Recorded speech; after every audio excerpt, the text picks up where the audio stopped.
Right, hello everyone. Welcome along to the first episode of the Skillitus podcast. Now, I'm delighted to be joined by three esteemed guests of mine. Hello, It's the hello, Westheads. Hello. It's a pleasure to be on here. How are you guys doing? You doing okay? Top class. Fantastic. It's great to have you guys on. And yeah, obviously we met about a month ago. Yeah. It's been quite a whirlwind, I would say, since we first met. Definitely. Obviously, describe how we met, actually. So me and Dove we were heading to the shop, into the spa, and to our right, Charlie Clayton's there, and he comes up to us. He says, "Are you the Westheads? The lad cycling from North Wales to Thailand?" He's obviously recognised us, yeah, and now here we are, best mates, 100%, yeah. guaranteed. It's actually quite a mad one because when I first went in the spa, I actually wasn't intending on going to that one. And so I just finished up a gym session and I was just going over just to get some water for myself. So that's the question of the ages, isn't it? 100%. What happened? What would have happened if you didn't go to the spa? Goodness knows. I actually have no idea. That's the beauty of life, though. Yeah. When you just think about it, like if you didn't do this at this exact moment, Yeah. what happens next? Exactly. You're diving into deep territory there. That's where we're going. That's what we're headed for next. You certainly are. And you guys are certainly West, I must say. So, the first question I've actually got to ask, though, what is the definition of West for any viewers in which they don't know this definition? Okay, so it's a bit of a weird one. Where we live and around our area, around the Liverpool area, North Wales area that we live in, everyone describes West as like a West head is like a crazy person. Someone that's so crazy, they don't even know what they're talking about. They're just living in their own West land, which is like a crazy land. That's the best way I can describe West head. So, basically, the brief definition of this is crazy. Yeah. This is just Bonkers. bonkers. Yeah. Completely bonkers. That is the meaning of this. And us Brits, we have our own like little dictionary just for slang words in general. So what is your favourite term of British slang? Is it West? Or is it something else? West has got to be top of my list. It's the creme de la creme. It's top drawer. West. I love it. That's number one, but what's your top five if you had to choose? Okay. That's a very good question, Charlie. My top five slang words. I can't even think of one other apart from West right now. Should I let James answer this one? Sure. Yeah, James, take it away, lad. Well, I'll try whip one from thin air. I can't really think myself.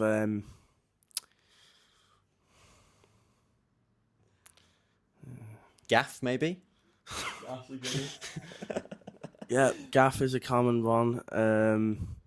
I can't really think. Maybe yeah,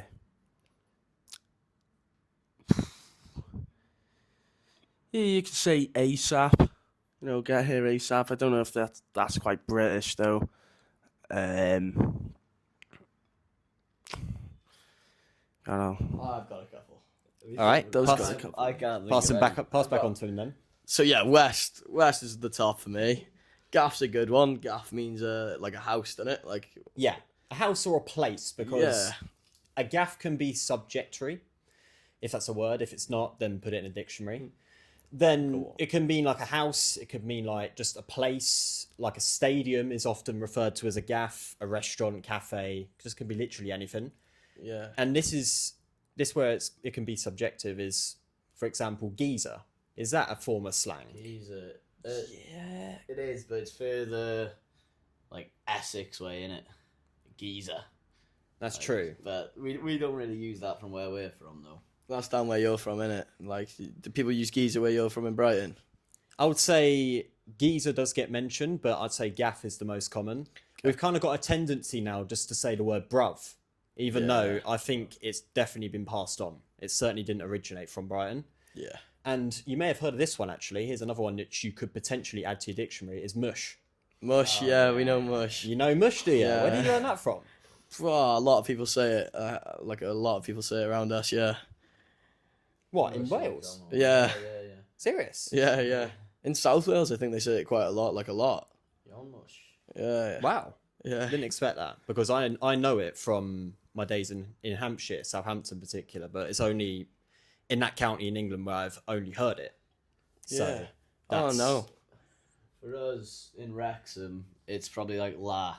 All right, la, which is like mate, mush. That's probably the most common. La or lad, or you get some scatty people. Leave it out. the scattered completely Yeah. everywhere. And yeah, great conversation from that. Let's move on to the next topic then. Now, obviously, you guys are from North Wales, as you've been mentioning within this conversation so far. And so, describe North Wales for me. Well, North Wales, there's a lot of little towns in North Wales. There's not many like massive towns, big populated cities. Wrexham is probably the most popular city the highest population city in North Wales. And Wrexham's quite a bit different to like the other towns, the little towns that we live in. Llangollen is where I'm born, well, where I live, where Louis lives, and James always comes down. We all play football for Llangollen. Oh, it's a lovely little town, absolutely lovely. It's got a nice bridge, full of mountains, got a nice castle there. There's a lot of history around it as well, and it's a really nice town, I'd say. So, it's not just Snowdon, you got way more to offer within that part of the world. Way more, yeah. Yeah. Don't get me wrong, Snowdon's like the most beautiful part of North Wales, but it's like it's the little villages around Snowdon, and when you get like a bit further towards maybe Wrexham way, like in between them, you got loads. You got Bally, you got Codwen, and it's not just like all these towns. Everyone knows each other. You walk down the street and you know everyone, and I think that's what's special about it. Is like, yeah, we're here in Matumi. We're way out of our comfort zone. We're not used to this at all. So that is one thing I'm probably missing about back home. You go at your house and you know everyone. You know what I mean? Do you know what? That's actually just brought me on to another question, is when you leave home, describe the feeling. Was that the first time you properly left your hometown? Yeah. Oh, to be honest, I didn't really think much of it at the time. Like, first night, we left, it was just like, yeah, I've sort of prepared myself for this. And then a couple of weeks later, I'm like, wow, we're gone here now. Like, I haven't seen anyone for ages, and now here we are, and I'm just used to this now. So it's going to take some used to when we go back. It's just going to take some getting used to. Like, we got a few mates flying out at the end of the month, and it's just going to be crazy to even just see people you already know. You know what I mean? It's like, we're only used to us three now. So we just got to embrace it. A little tight-knit family that we got going. Oh, yeah, guaranteed. 100%. And when leaving home, what do you think are the things in which that you've learnt about yourself, and would you say there's any particular traits that you've developed? Start with you, James. Yeah, definitely. Leaving home, I didn't think I'd be able to do it. Really, I thought, I knew there was never going to be a point where I'd turn around and say, I'm giving up here. But it was a lot easier than I thought it would be. And it just, before we knew it, we're 3 months down the line and we're here. And that's just because we're so distracted from the fact that we're not at home anymore. Because when we were at home, we were spending loads of time with each other anyway. So, it's kind of like we haven't left all that there is at home. I'd probably spend most of my time with Louis and Dove at home. So it's kind of like we took a bit of home with us, and we haven't. I wouldn't say we've changed in any big way that we've realised, but if we all had a conversation with ourselves 3 months ago, I think we'd notice some differences. Yeah, I think we've definitely gone more west in the head. Like, as time goes on, you find yourself like in the shop, and it's just me on my own in the shop. And I'm just trying to send people's heads west, just do like random stuff, just to get a bit of a kick out of it. And that's just that's a trait that I picked up. Whether it's a good one, I don't know, but it's like, and the other trait I've picked up is like, I think with the trip, I knew I'd be able to do it, but I didn't know I'd be able to do the social media side of it. It's like the videos, talking to the camera, and I think now I've sort of picked that up. I feel a lot more comfortable in front of the camera when we're doing our videos. That's one trait, I think. Would you say that you were camera shy before? like a few years ago? Maybe is that something that you've worked on? I didn't work on it at all, to be honest. But like we did like 1 or 2 videos before we left, and I wouldn't say I was camera shy, but when you look back now at those videos, you can just tell it's like way more natural nowadays. Yeah, because doing videos every single day like you guys have been doing, like it'll kind of feel like one, second nature, but two, I'm sure obviously James, you do the edits for all of the videos, but you would have learnt some new stuff along the way from them. And so yeah, you kind of just pick things up as you go along. And would you say that that's something that, should we say, not enough people do in general, just throwing themselves in the deep end? That's something which you've been describing a lot, Louis, particularly just from your point there. And so is that something that we're lacking really as a society, would you say? Well, yeah, people are they beat around the bush, you know, they'll make plans, but they won't actually do it. And they'll say, oh yeah, next year we'll go do it. And that's why with this trip, we just decided we're going to do it. A month later, we're gone.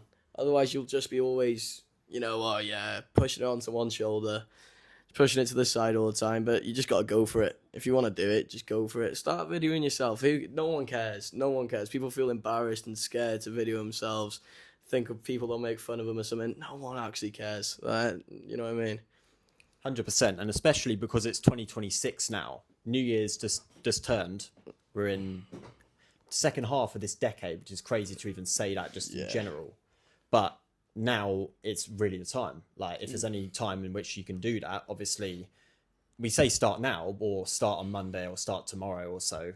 But now you've literally got a factory reset on the whole clock. Exactly, yeah. Now is like the main time if you really want to do that.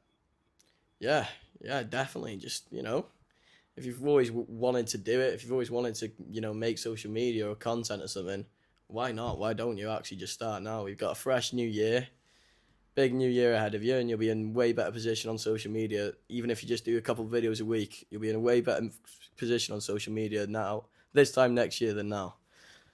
Definitely. And so is this something that you've always like dreamed about doing? What was your like aspirations when you were growing up? I've always wanted to travel the world. I wouldn't say on a bike, no, but I've always wanted to travel the world with my mates, you know, see different countries, experience different stuff abroad. And so, yeah, kind of a dream, but I never really thought I'd be doing it on a bike and videoing it. Nah, like were you just kind of just visualizing, I'm going to be going on all these planes every single day. Maybe I might have a train or two go interrailing around Europe. Yeah, that sort of stuff, like climbing mountains abroad or something like that. But yeah, never on a bike. Never thought of on a bike. A lot of that though, like that sort of stuff, it is traveling. But what I've realized with this trip is like, it's not proper traveling. Like we're going by bike, and that is like proper traveling.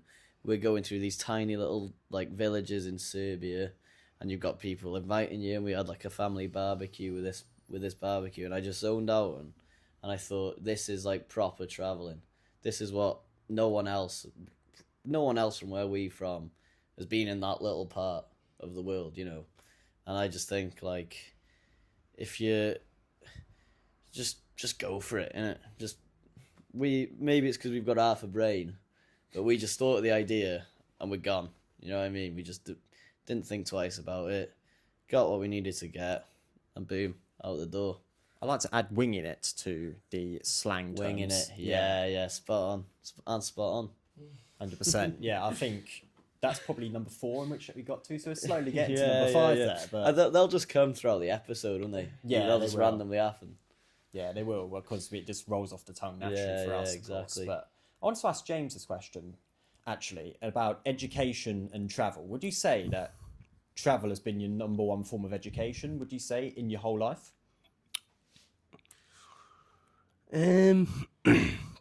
Probably, yeah. I mean, I feel like you learn a lot about yourself and the people around you by the different people you meet, and you know, that's the only way you can really learn and take stuff in, is when it's coming from loads of different things, and it's almost like pattern recognition. Like, you see different people along the trip, but you know, they're not as different as you think from the last person you saw, you know. Especially, well, it depends on which countries you're in or places, but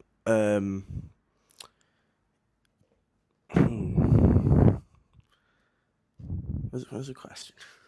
Like, would you say travel is your number one form? Like education, when you've been at school or even in college, for instance, like travel's just taught you the most about life, or has it come from something else?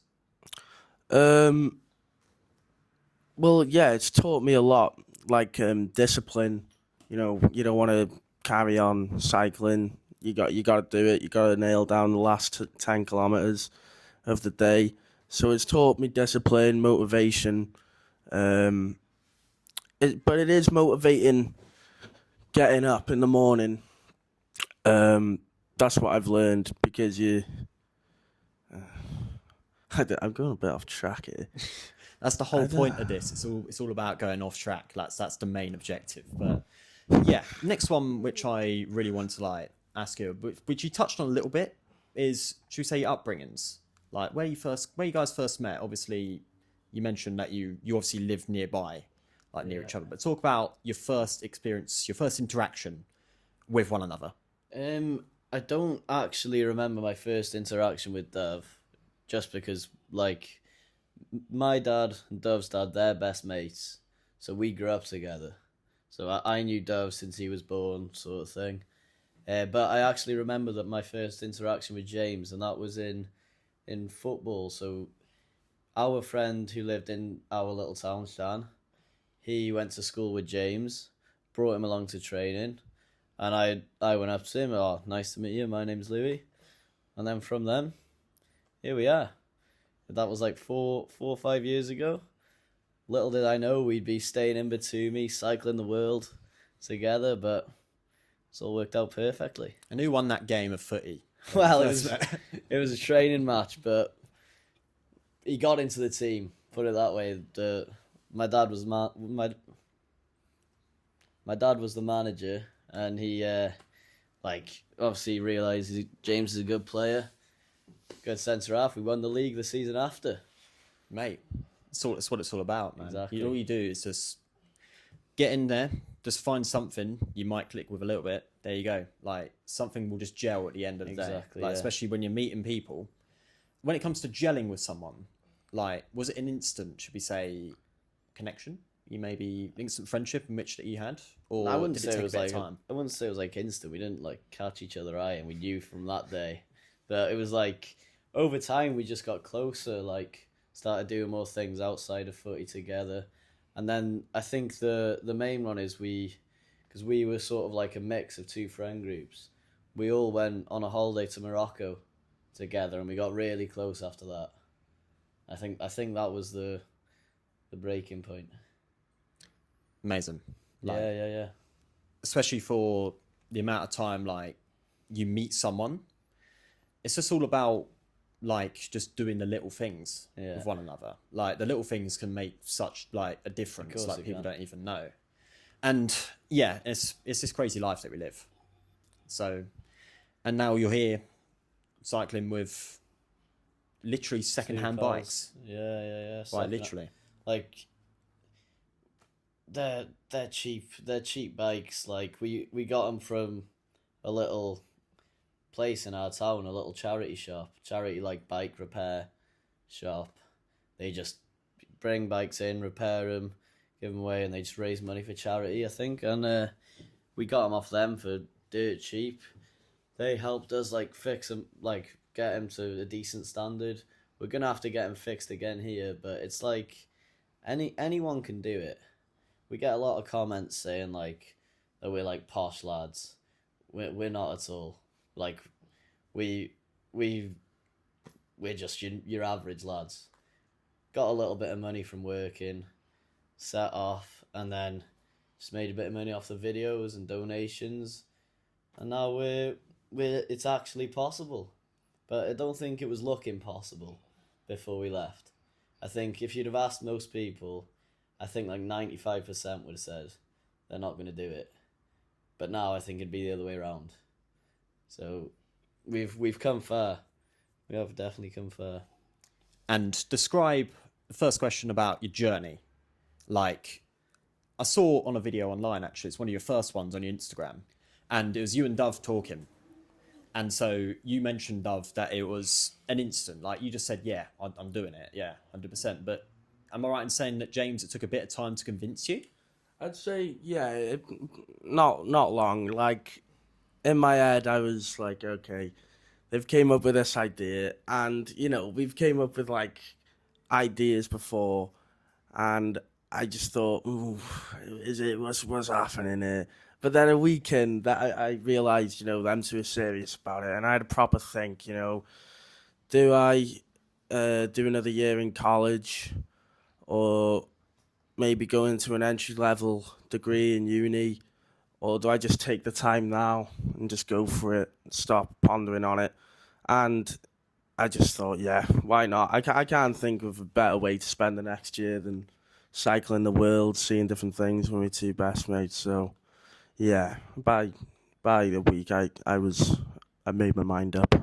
Wow, literally in a whole week. And how many hours of pondering would you say? Would you say, like, deep thinking was right there? Well, yeah, them two were speaking about it probably for a week, and you know, I'd listen in, and I just debate in my head, you know, you've got this, you know, it's a year and a half away from home without seeing your family or anything, but then it's something a lot of people would love to do, and a lot don't have the opportunity to do because they're tied to stuff at home. And I just thought, you know what, I'm 18, I'm not really tied to much.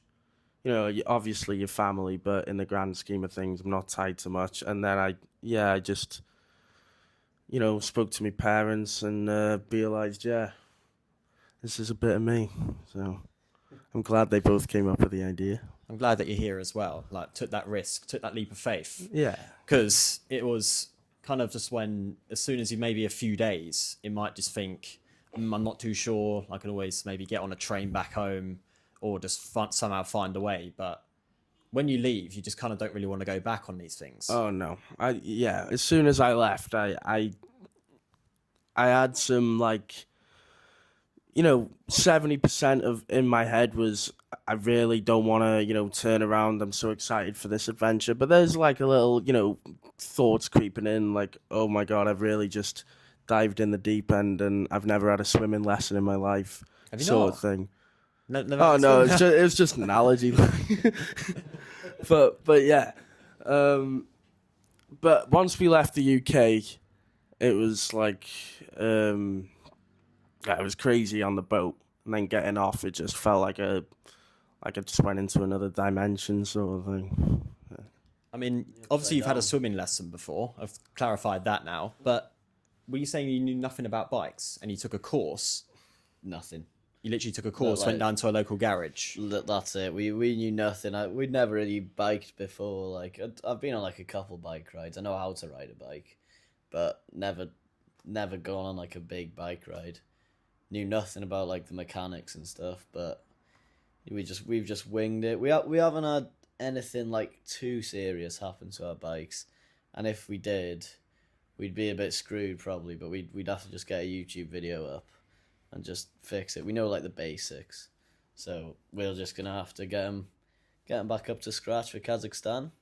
Should be tidy, like. Should be indeed. So, Yeah, you know, yeah. you had to like change tyres, sort out your gears, do a bit of maintenance on the bike. But is there much, should we say, else you learnt from that? Well, yeah, we learned, you know, like the really basics, like punctures. We know how to like change a wire in your brakes, which is quite advanced. But I think if it came down to it now and I had to change my wire, I wouldn't know where to start, to be honest. These courses, they were really good. Like, they taught us a lot about bikes, but I'm just too much of an idiot to remember anything. I'd forget it the next day. But no, it was a good course. If anyone had a full-on brain, they'd be able to do it. But we still know how to do a lot of things. The majority of things that happened to our bikes on the trip, we've been able to fix ourselves. But apart from that, there's just a few confusing things. Bikes are confusing.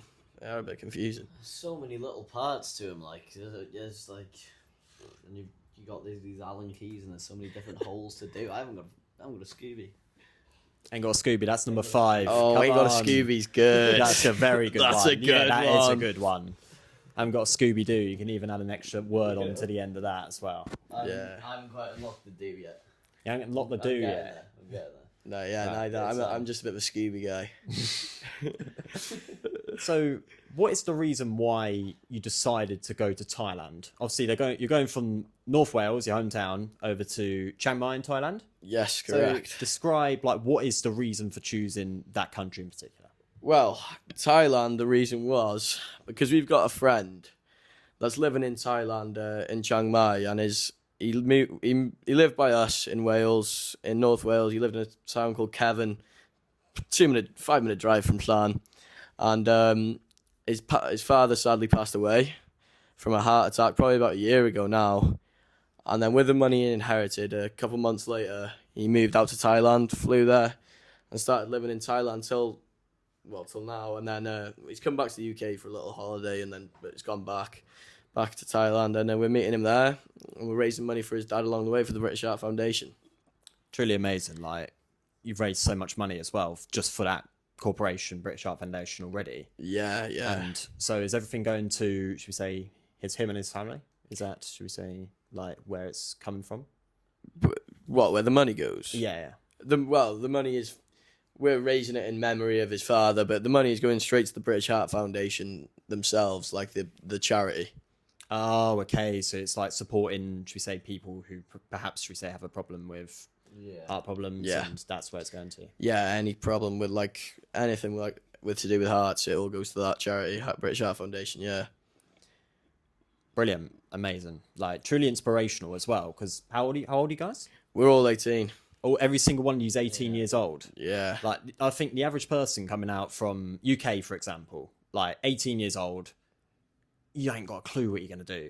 No. Like the fact that you guys have cycled, how many kilometers have you cycled already? It's 5,000 kilometers now. Yeah, just over 5,000 kilometers. 5K. Yeah. I don't think like any 18-year-old watching this would be able to comprehend, like, should we say, ever even thinking about doing that. Yeah, I know, it is quite crazy. But neither did I. 3 months before leaving, I didn't have a clue that I was about to do this. Like, I didn't have a clue. And if you would have told me that I was here right now doing a podcast with you three in Georgia, in my house that I'm renting out in Georgia, in Batumi, I would have called you crazy. I would have called you crazy. But no, I'm here. And like anything can happen. Anything can happen before you even know it. So what was the route in which you took to get to Batumi? Obviously, we're here right now on the Black Sea in Georgia, not far from the Turkish border. And so where did you go? What has been your route? How many countries?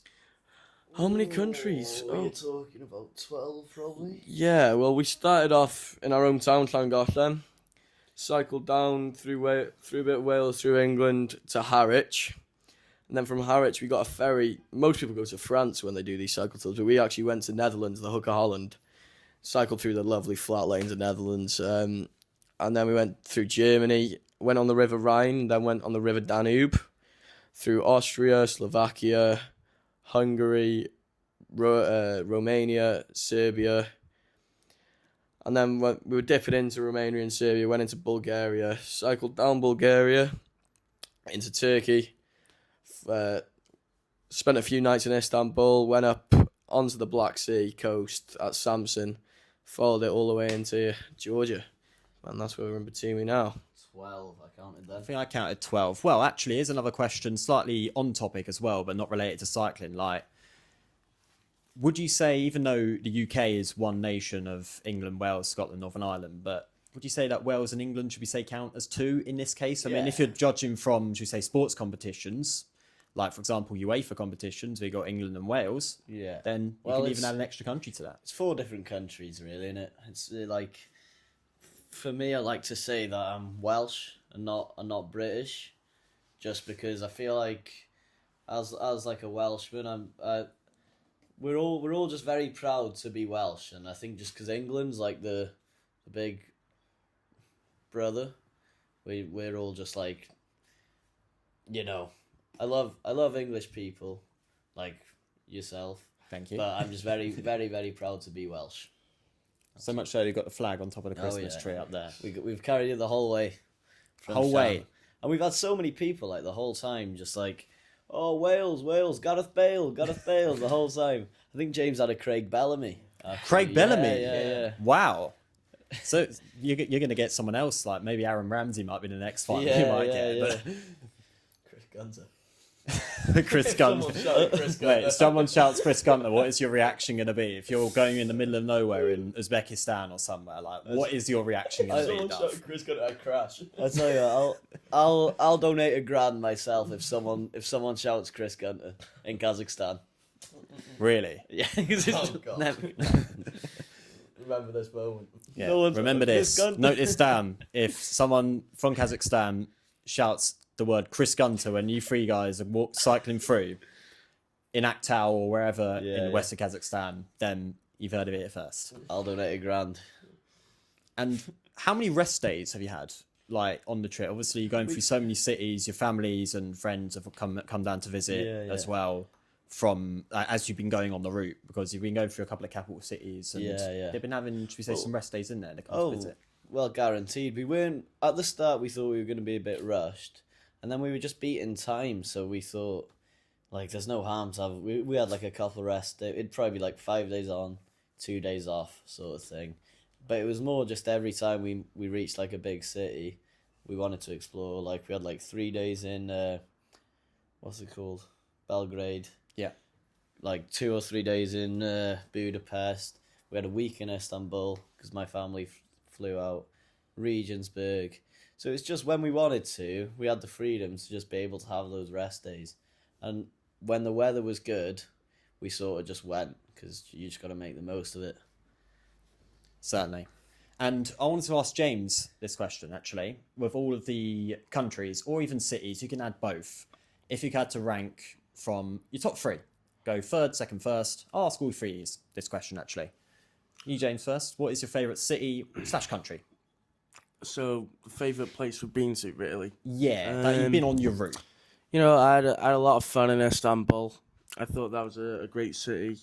Is it the only, like, city drawn between 2 continents, I think? So, and there is quite a difference between the Asian side and the European side.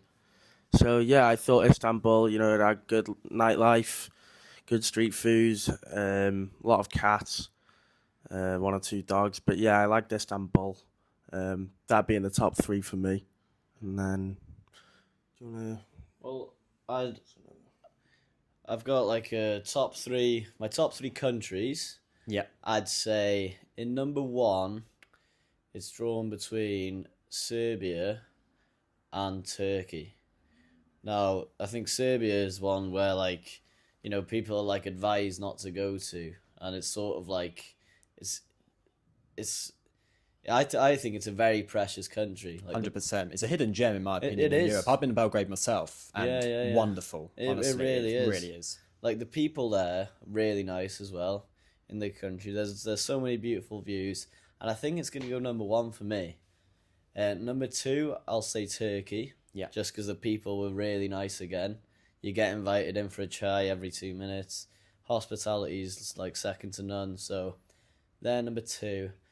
And then I've got a joint in number 3 would be Germany and Austria, because they're quite similar.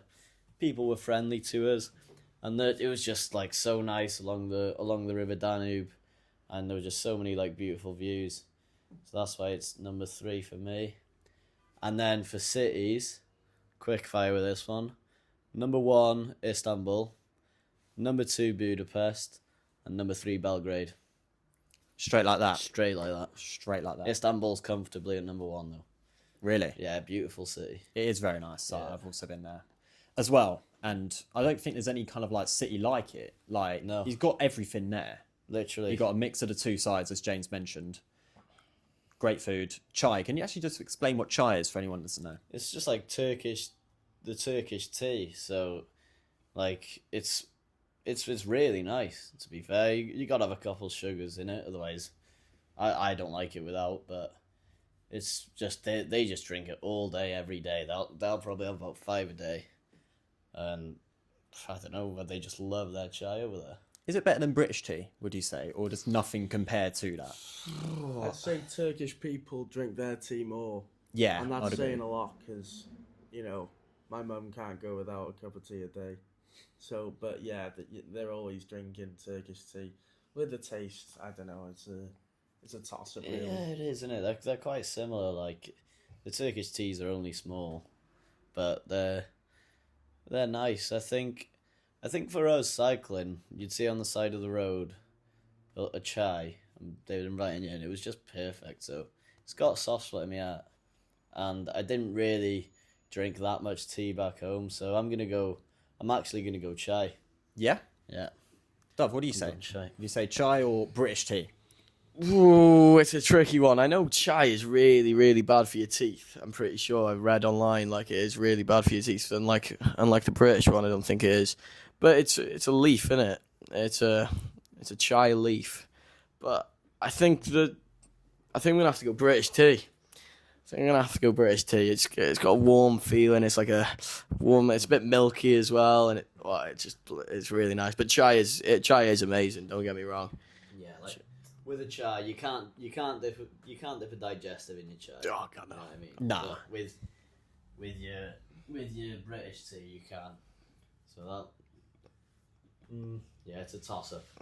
Yeah, it's a good matchup. But I think I'm gonna go for British tea. Full on energy, kind of gives you. Yeah. Like in the mornings. I mean, I'm a coffee person myself over tea, Same, yeah. but I think when you do drink tea, like you get a sense of relaxation for me. Yeah. Overall, I think, especially one of my favorites, chamomile tea. What was that? Sorry. Chamomile. Chamomile. Never Yeah. heard of it. What is it? Really? So it's basically like kind of like an elderflower kind of tea. It's built for relaxation. That's like its main purpose. And it tastes of elderflower would be the best way of describing it. And Very nice. It's Love elderflower. love elderflower, yeah. Can't get enough of it. Yeah, elderflower is good. I'm gonna have to give that a go. Chamomile. Chamomile. Chamomile. Chamomile. Chamomile tea. Chamomile. Oh. So like a mile, not kilometre, but a mile. Yeah. And camo. Chamomile. So being invisible. 1 mile. Invisible There you mile. go. An invisible mile. That's what it's called, isn't it? Yeah, an invisible mile. That's one way to remember it. And going back onto your journey, like what would you say have been your biggest strengths that you've developed from that? Is it just all in the mind? Would you say that's the main thing? Yeah. Definitely having a phone in my face all the time, recording myself every day. You get more comfortable in front of a camera. That's probably a skill, you know. James definitely got a skill editing the videos, and it's gotten better and better as we've been going on. So that's definitely a skill. Teamworking's a big one. You know, like in the day we'd have a look where we need to go. So we're booking a hotel. Someone's having a look. Someone's got the route up, and yeah, there's a lot of teamworking in it. And another skill I'd say, I'm not sure.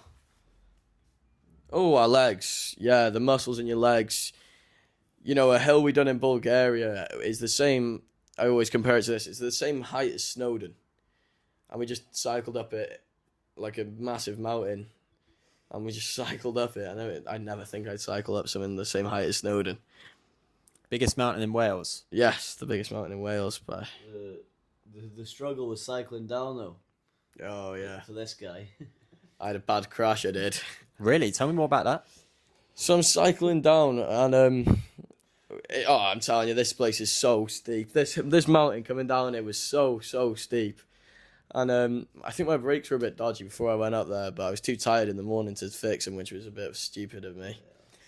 And I got to the top, and I was going probably like halfway down the mountain now, and I went down a corner, and there was a bridge and like a little curb there, and a bridge over it, and on the other side of this curve, it was just a drop, right?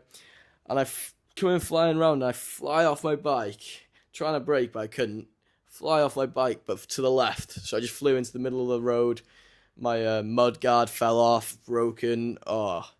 But if I fell to the right, that would be the end for me for the Westheads. Yeah, I had a great view of it. So I'm cycling. Oh, great view. I had a view of it. So I'm cycling behind him, and he's off. He's took like a wide turn, and he's hit this brick, and his bike stopped, but he hasn't stopped.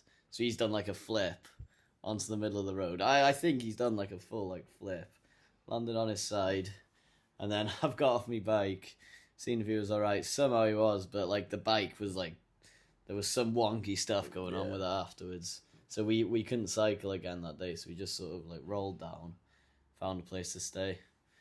But that was an experience. Yeah, it definitely hit my back quite a lot. Like, I think I might have done a flip and landed on my back, and it hurt for the rest of the day quite badly. Done the same thing though before. I've had Yeah. a similar thing actually. It was 2024 actually. Yeah, I had a pretty similar Bike one. crash. Yeah, bike crash actually. Yeah, On a ironically. bicycle or a... Bicycle. Yeah, Yeah. luckily it's not a moped that I Yeah. went on, but yeah, it actually was a bicycle, which is actually quite different. Actually, Yeah. it's actually quite strange to actually think that how. Did you do like mountain biking? So now, what it was, I'll explain this actually. I was in Thailand at the time, and it was actually as soon as I woke up, I got on a bike, went to the shop to just try to get some breakfast or something. And it was literally like probably 5 minutes as soon as I woke up, and then I went to go quick, like pedal quickly, but the bike wasn't in a great condition, and bits of it like came off, and I think the chain stopped working. I think that's what it was. Like maybe the chain just needed a bit of rusting. And I completely just went off from the front, skidded on a little bit, but it took me about a week to like kind of recover. Yeah. Like, I think I seen it in one of your videos. Oh, Like, really? a bandage on your head. Yeah. Yeah. We saw it. We were watching the video.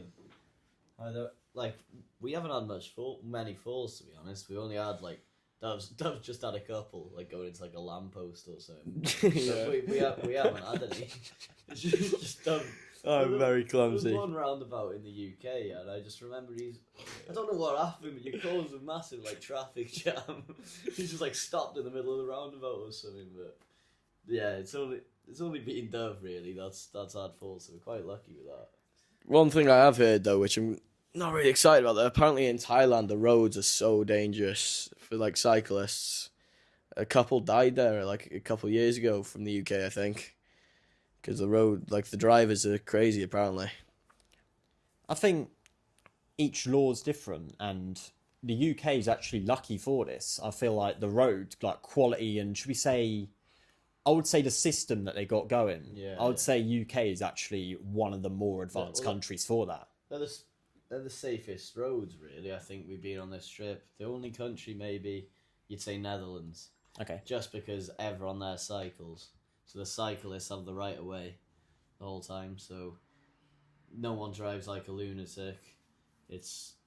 So that was probably the safest, and then the UK, and then just the further east you get, the more dangerous it gets, really. In Turkey, when we were just cycling along this one long road in Turkey, when we were cutting up from like Istanbul up to the north onto the Black Sea, these lorries that were driving past us, huge lorries, like, and it's like one after another, really loud lorries just cycling past us so quick, and it's scary, such a scary thing.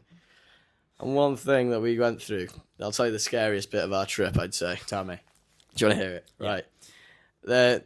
We've got these tunnels in Turkey, coming, especially on the North Black Sea. These tunnels, we went through a tunnel probably like 10 kilometres odd. And in these tunnels, it's quite light in there. Some of them are better than others. And you've got a tiny, tiny pavement. Like, probably could fit like 2 wheels across your bike. Yeah. We've got these panniers as well. And you're cycling along there. And you're this close to these lorries. And you don't know if they can even see you. You've got a little light on the back of your bike, but nothing much. And these lorries are flying past you. And some of them are really nasty people and tooting their horn. And it's so loud inside these tunnels. And it's such a scary moment. You get out of it and you've got your ears are ringing and it's horrible. Horrible stuff. I try and figure out whether are they beeping just because it's just a bit of a laugh for them, like, hey, look at those lads, just beef just to make us like brick it, or are they beeping to let us know they're there maybe? So it's one or the other, but we got a hell of a lot of beeps in those tunnels, and it was just so loud. Tell you a place actually where they do it, especially on a blind corner. Yeah. Vietnam, they do it. Yeah, They always yeah. beep when they can't see what's round the corner to let them know that you're there. Yeah, I noticed that in Morocco when we went to Morocco. They were just everywhere beeping. I think the further east you go, that's just what they do, isn't it? I think it's a Indicate. sign of quite good intellect, actually, I'd like to think, Yeah. because you know that you are letting someone know that you're there, and just to, should we say, keep it as safe as possible. Yeah. I just don't know how they comprehend it. Like, I think if I was trying to drive in one of those countries, I wouldn't have a chance. Like, there'd be so many people beeping. Who's round your corner? Is there anyone round your corner? I just don't know how they wrap their heads around it. But I guess they're like brought up with it, and they just chaos.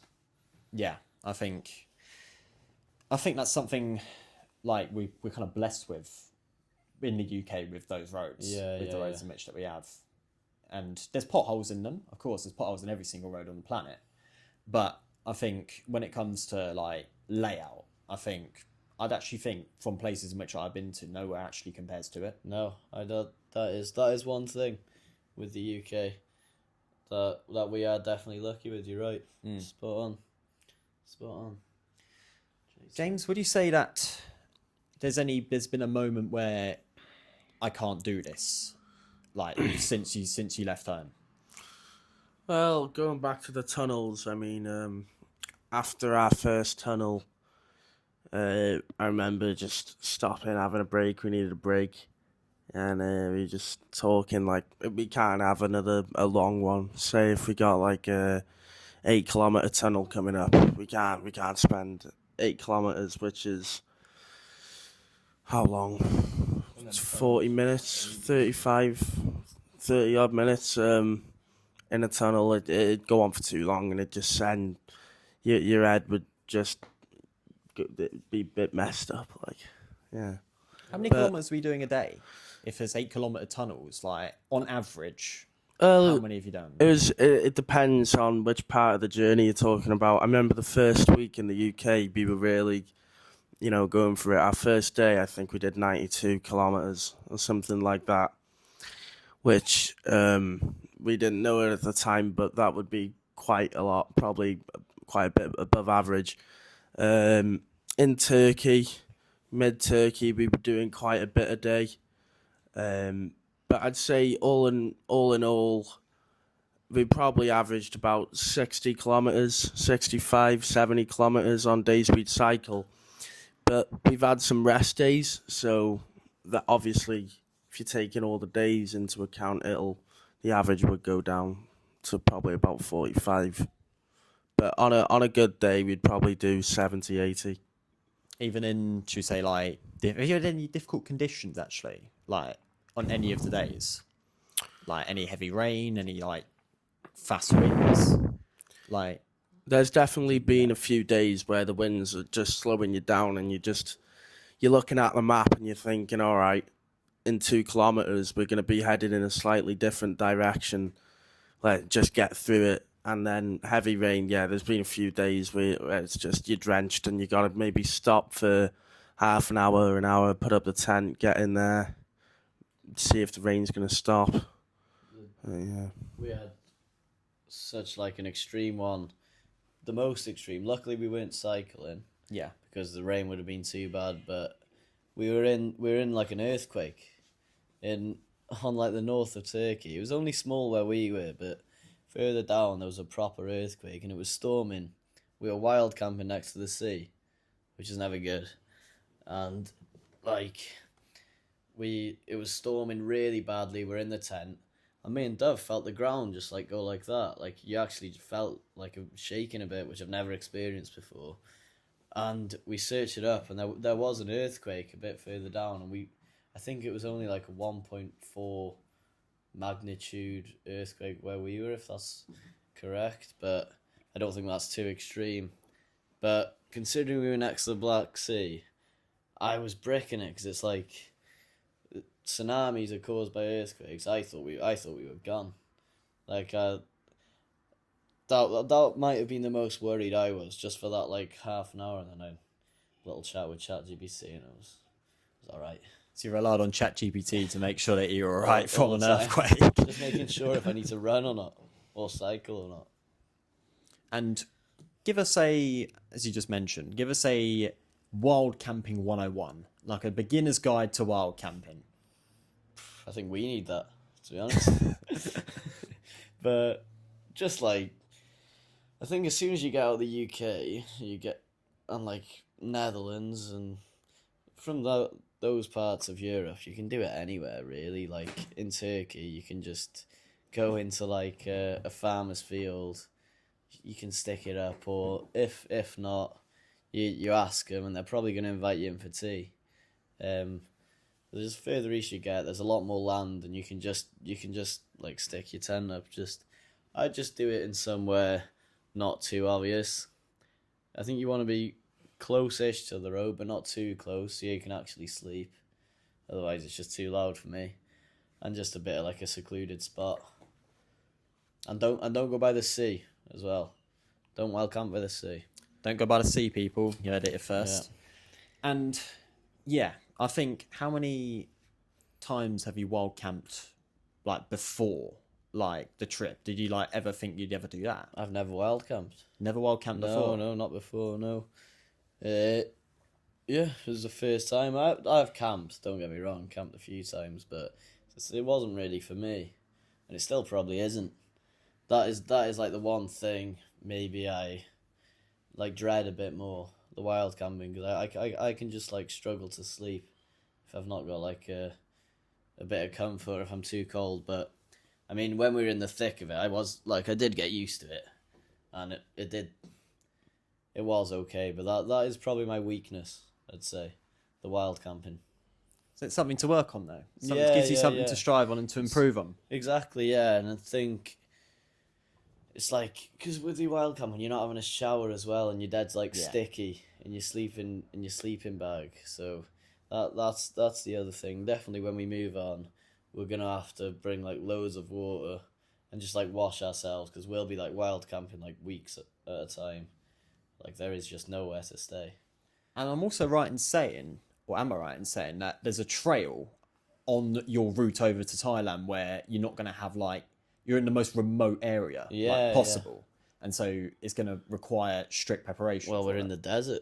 We're literally in the desert, and there's just nothing around for like hundreds of kilometers. But we're just going to try and find like, we're going to carry like loads of water at a time. It'll be hard at the start. But just tins of tuna, stuff you can just snack on, a lot of nuts, and then hopefully we can just power through it. That's what's going to be the make or break. Yeah, that's going to be. Would you say that's the real test? Yeah. That you're going to face. Guaranteed. I mean, before we headed into Turkey, I thought that might be the hardest bit of our trip, because we've been told that because there's a lot of stray dogs. Yeah, we got chased by a few times. These big kangals. There's like mountains, like just really busy roads where people are like driving like lunatics. But actually, it was all right. We got through it. We got the gist. There was a lot of obstacles, but here we are, still in one piece. And I think Kazakhstan, like, I think we do know what we're gonna get, and we just gotta be tough and determined, and just remember what the goal is. And I think we'll be just fine. It's another skill building, determination. Yeah, it takes time to build that. And where would you say that determination first kicked in? Have you got like a distant memory of like I think we're just very determined lads. Like, I think you have to be to do this trip. I think anyone can do it. Anyone has like the capability of doing it, but no one's like as determined. And that is the only difference. We're not athletes. We're not geniuses. We just got one thing that we want to do, and we'll stick to it, and we'll thrive, and we're just determined to do what we want to do. Sounds like there's a bit of tunnel vision in that goal, where you're only focused on one thing and you're not trying to overcomplicate things. It's get up and go. It sounds very direct. Yeah, I think as well. I think we've always been like, when we've got an idea and we're serious about it, we'll stick to it, because probably loads of people have had like similar ideas, and very few actually like go through with it. And that's the difference. This show's called Skillitus. What would you say are your top 3 skills that you have personally worked on yourself, or stuff in which that's where you've had a moment and therefore you, should we say, classify it as something which has truly changed you? Yeah, well, I think 3 skills. I think I'm determined, like I just said. I think I've got good people skills, and that's improved. Where I just like, I think definitely since being on the trip, I've really improved, like with confidence, speaking to people, like, And the third one, good skill. I think my Welsh has improved. Your Welsh has Since improved. being on the trip. Like I didn't speak it for years, grew up with it. I am fluent, but I did lose it a lot. And we've done loads of interviews in Welsh, and that's one skill that has improved for me. Say that's since probably being on one of the the trip. hardest language as well. Yeah, That's there to learn. And did you learn it did you do like all your school curriculum in Welsh? Yeah, Or was it all in English? up until like year 10, I'd say, because I just swapped like my maths and science into English because it's just easier, like the words are easier. But Welsh, there's like, I think it's one of the languages, I might be wrong, with like the fewest words. For example, like toes, yeah? Yeah. Toes in Welsh is bysedd tried, which That's is tried. like finger feet. Finger feet is Wow. toes in Welsh. They just like skip loads of words, and they just So it's a unique language, and you'd think being next to England it would be quite similar. Like,